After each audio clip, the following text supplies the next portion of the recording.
ሄደ ሰላም ድር ታዲያ በጣም ጥሩ ሰው ጥሩ እሺ አይደለ እንዴ ሂድ ግባ አልኩህ አንተ ደላላ ሂድ ግባ ለማንኛውም እስቲ መታወቂያን አሳየኝ የሆነ ቦታ እማውቅህ እየመሰለኝ ነው አትመጣም እንዴ አይ ቴቴ ሰው እንደው እንደ ህፃን እናቱን ያሳድጋል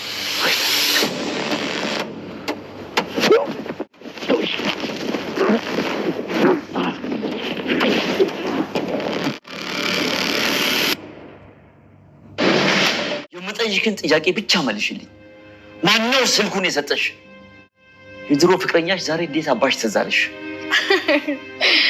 በቃ ዛሬ ተዛለኝ አንተን ገድሎ እኔን ከዚህ ክፍል ውስጥ ያወጣኛል አንቺ የቁም ሬሳ ምኞትሽን ነው የምታወሪው አዎ ምኞቴን ነው እና የመጀመሪያ እዚህ መጣ መሰለህ እንዴ ቆይ ምንድነው ሰዎችን ሳገኛቸው የማውቃቸው የሚመስለኝ እንዴ ምን አይነት በሽታ ነው ያዘኝ ይህንንም ሰው የሆነ ቦታ አውቀዋለሁ የሆነ ቦታ የሞገስን ሚስትም እንዲሁ የሆነ ቦታ አውቃታለሁ ቆይ ለምንድነው ብዙ ሰው ሳይ የማውቀው እየመሰለኝ ነው ከዚህ በፊት ጥበቃ ሰርተህ ታውቃለህ አዎ ጌታዬ በደንብ አድርጌ ጠብቄ ያውቃለሁ ሳይ እድሜ ገና ነው በዚህ እድሜ ታዲያ ለምን ዘበኛ ትሆናለህ ይሄማ የምፈልገው ያው አትክልተኝነት ነበረ እሱ ስራ ቢፈለግ አልተገኘም ያው ይሄን ልሞክረው ብዬ ነው ጌታዬ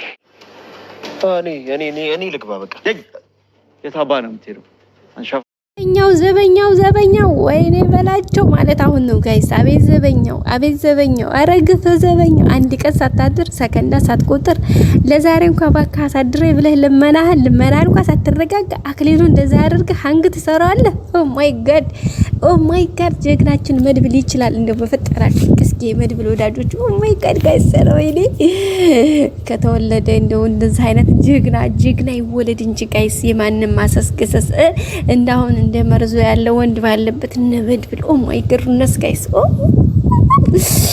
አረ ይችላል ነው የምላችሁ እስቲ መድብል ይችላል በሉልኝ እውነት ማለት ነው ኮሜንት ላይ ጋይስ እንዴት ነው እንዴ እናንተ በኮሜንት ጻፉ እኔ ደግሞ ባፌል አውራ ጋይስ እንዴ እኮ ስሜታችንን ሪአክት ማድረግ ነው ስለዚህ ሐሳባችን እስቲ እንጋራ ጋይስ እውነት እኔ በጣም ነው ደስ ያለኝ እንዴ ሰውነቴ እንደሞቀኝ ማነው ጋይስ በቃ አቅሙ በላይ ነው የሆነበት እኔ እንደውም ውሎ አድሮ ምናልባት ሌሊት ላይ ሊገባ ይችላል በቃ ዋናው መፈቀዱ ነው እንኳን ተፈቀደለት ብዬ እንደውም ያባረዋል ብዬ በተለይ ቆም ብሎ አክሊሉ ይሄን ሰው የት ነው ማቀው ይመስለኛል ቆይ እኔ ምን ሆኜ ነው ሰው ሁላ ማቀው ይመስለኛል የሉላ ማን ነው የሞገስ ሚስትም እዛ ማቃት ይመስለኛል እንዴት ነው የታይቻቸው ምናምን እያለ ነው ያቃቸዋል ጋይስ ያቃቸዋል መድብልንም ያቀዋል ሉላንም ያቃታል ሉላን የት እንደሚያቃት ታውቃላችሁ የዝና ሚስት እንደነበረች ዝና ቤት ዘግቶ በሚያሰቃየ ሰዓት ላይ አክሊሉና እነዝና እኮ አንድ ናቸው ጋይስ እነዚህና አክሊሉ አንድ ስለሆኑ ይተዋወቃሉ ስለዚህ በዛ ማካኝነት እንግዲህ መድብል ያውቃል ስለዚህ ጋይስ ማለት በቃ መድብል አልቻለም ጋይስ መቆጣጠር መቆየት ምናምን እኮ ይችላል ኦኬ ችግር የለውም እሺ ብሎ እንግዲህ በሳምንት ውስጥ ይሄንን አትክልት አዝዲተ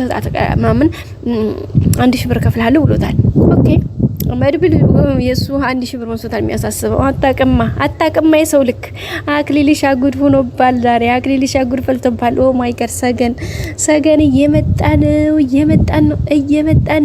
እየመጣን አረ በእናታችሁ ሞቅሬ መቃርቦኝ እንዴ ጋይስ ምንድነው በጣም ነው ደስ ያለኝ እንደዛ አይነት ጀግና አሞት ኮስተር ያለ ወንድ ማለት ነው እወዳለሁ የእውነት ማለት ነው እስኪ እንደምን ብድር አይነት ወንድነቱ ብትሉ መልኩ ብትሉ ጸባዩ ብትሉ አራ ጀግንነቱ ጋይስ ተውት እንደው ወንድ ልጅ ማለት ነው ከጅሮ መለስ ካለ መልኩ ችግር የለውም ግን ዋናው በቃ ይሄ አሞት ኮስታራ ጋይስ በቃ የሆነ ይሄ ሽልጥልጥ ይሄ ዝም ብሎ እዛም የሚመሳሰል ምናምን አይደለም በቃ የስስት የሆነ ምናምን እንደዚህ አይነት ዛሬ ማለት በዚህ ሰዓት ላይ በተለይ እንኳን ለወንድ ለሴት ራሱ ያስጠላል አይመጣውም የምር አይመጣውም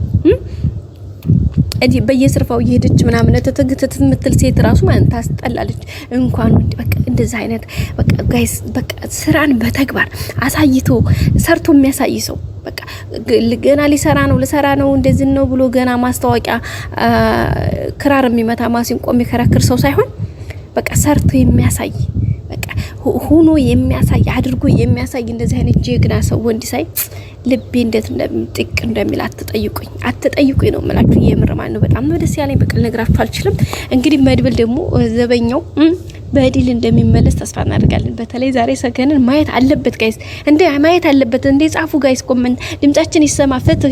ሰገንና መድብል መታየት አለባቸው። በቃ መታየት አለባቸው። በቃ ላዚም ግዴታ ነው። በቃ መታየት አለባቸው። በቃ ግዴታ ነው። መድብል ሂዶ ማየት አለበት። በቃ ሰገን ክላስ እንደማንም ብሎ ዛሬ መግባት አለበት። በዛ በጥርሴ ምናምን ሳይሳካቀር እናትየዋ ወይ መድብል ቤቱን አላውቀው ብሎ ማለት ሰገን ያለችበት ክላሱ አይታወቅ ብሎ ምናምን ወይ ደግሞ ቁልፉን ይዞት ምናምን ሰተከተተ ብላችሁ እንዳታሳልፉን። በቃ እንደ ማየት አለብን። ልባችን እዚህ ጋር ጢቅ በቃ እዚህ ጋር ትርትር እያለች ነው ልባችን። ለምን ታላችሁ ደግሞ በቃ ሰገንና መድብልን ሲገናኙ ለማየት የምናደርገው ውጣውረድ፣ የምናስበው ሀሳብ፣ የምናደርገው ነገር በቃ እንደዛ ነው። ስለዚህ ይገናኙልን። ፍትህ ድምጹን ጋይስ ፍትህ። ይገናኙ yes አረ ወይኔ ጋይስ እኔ በጣም ዘና ነው ያልኩበትም፣ ግን ደግሞ በቃ እንደ ሞራንም ደስ ብሎኛል። ከዛ መቀጠል ያው እንግዲህ ብዙ ነገር መማር እንችላለን እንዳጠቃላይ። ምክንያቱም አሁን ላይ ያለው ሁኔታ እሱ ራሱ አንድ ትምህርት ነው። ለምን ገንዘብ ካላችሁ ዛሬ ላይ ምንም አይነት ሀቅ ቢኖራችሁ እውነት ቢኖራችሁ ምናምን ሰዎችን ምንም አይነት ነገር በገንዘብ ዛሬ በቃ ሁሉም ነገር በገንዘብ ነው።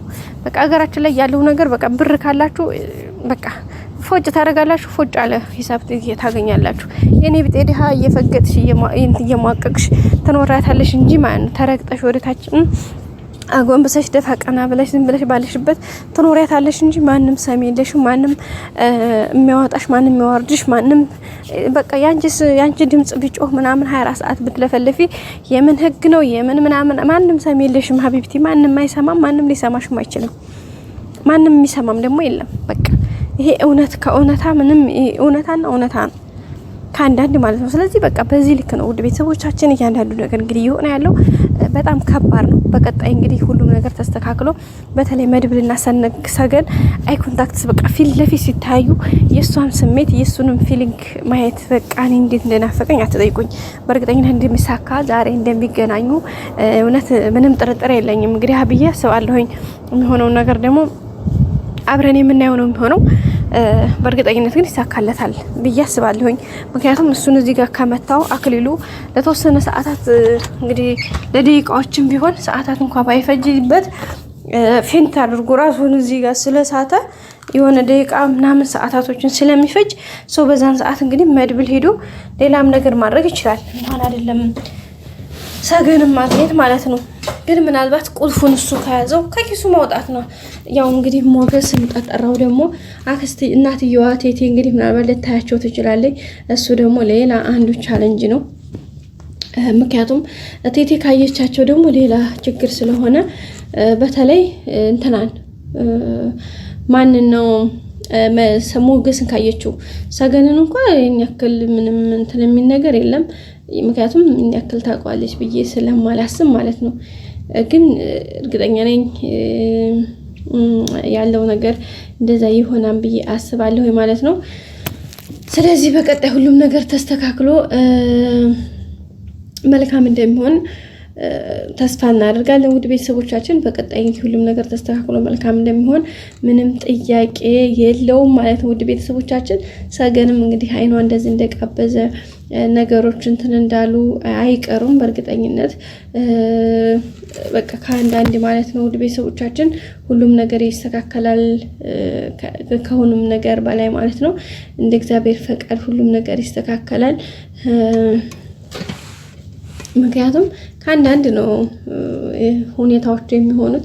በቀጣይ ሁሉም ነገር ተስተካክሎ ደግሞ በተሻለ ሁሉም ነገር እንደሚስተካከል መልካም እናደርጋለን። ውድ ቤተሰቦቻችን እናንተስ ምን ትላላችሁ? ሀሳብ አስተያየታችሁን እስኪ ሁላችሁም ነገር ሁሉንም ነገር እናንተ ተናገሩ ማለት ነው። ውድ ቤተሰቦቻችን ይሄ እንደሚሆን ምንም ጥያቄ የለውም። ቀጣዩ ደግሞ ሁሉንም ነገር አብረን የምናየው ነው የሚሆነው። እንግዲህ ቴቴም ለቴቴ እየነገረቻት ነበር። በነገራችን ላይ እንትና እቺ ማን ነው ስሟ ለቴቴ እየነገረቻት ነበረ ሰገን ማለት ነው። ግን ስትነግራት እንትና አላለችም ማለት ፈራች። እኔ እንጃ እንዴት እንደምላችሁ ፈራች። ምክንያቱም ለምን እንደፈራች አላውቅም። ካንዳንድ ፈራይ ማለት ነው። ስለዚህ ማለት እቴቴ አላመነችም። ለምን እንደሆነ አላቅም። በጭራሽ ልታመን አልቻለችም። ልጅ ልታምኝልኝ ነው እንዴ ምናምን ብላ ጓገጭ ነው ያለችው። ስለዚህ ቀጣይ ሁሉም ነገር ተስተካክሎ መልካም እንደሚሆን ተስፋ እናደርጋለን። በቀጣይ ላይክ፣ ሼር፣ ሰብስክራይብ አድርጉ። መልካም ጊዜ ብያላችሁበት። እወዳችኋለሁ ውድ ቤተሰቦቼ። ባይ ባይ። ሰብስክራይብ ማድረግ ደግሞ ፍጹም መረሳት የሌለበት ጉዳይ ነው። እስከ መጨረሻ ስለያችሁኝ አመሰግናለሁ። ባይ ባይ።